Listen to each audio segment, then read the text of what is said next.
Hello, fellow bass players. My name is Gillian, and today we're going to be talking about learning the notes on our bass. It might seem simple and rudimentary, but sometimes when we get playing up here, we don't know what notes we're playing. So a really good way to do this is we use the 12 notes of the chromatic scale and one note a week. In 12 weeks, you know all the notes of your entire instrument. So the first week we can start with E, for example, the lowest note, string number 4 on our bass. So, and I want to know these in 3 different ways: intellectually, physically, and sonically.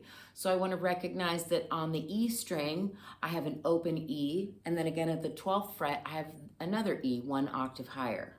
I have 2 E's available on that E string. Then on my A string, I have an E available at my 7th fret, and then again at my 19th fret. Right, 12 half steps away. And then on my D string, I have an E at my 2nd fret and another one at my 14th fret. And then on my G string, I have an E at my 9th fret.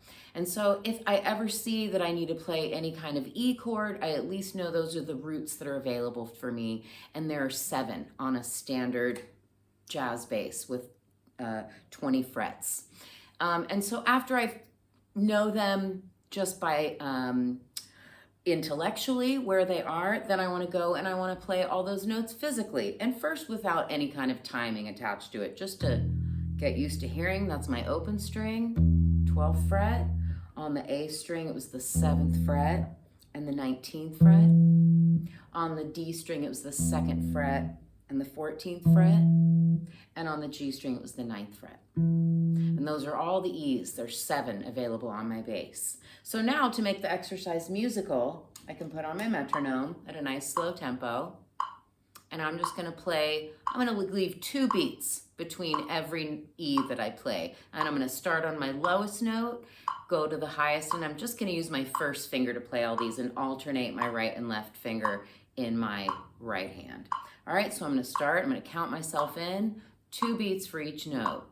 1, 2, 3, 4, and 1, 2, 3, 4, and 1, 2, and 3, 4, and 1, 2, and 3, 4, and 1, 2, and 3. And I can descend right also and start on my highest note.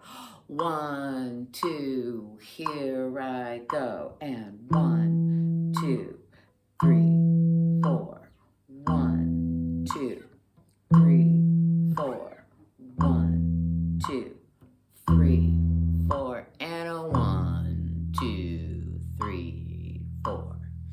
And I can up the tempo. I can also do 1 note per tick of my metronome. I can play around with that the better I get at knowing where those notes are. So then I can find them as quick as I want to and in whatever tempo is called by the band that I need to play in.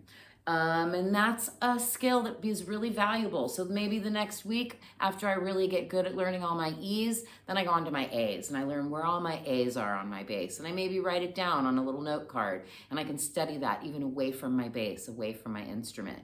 And then by using the metronome, we're also adding in rhythm and timing just as good practice to make the exercise musical.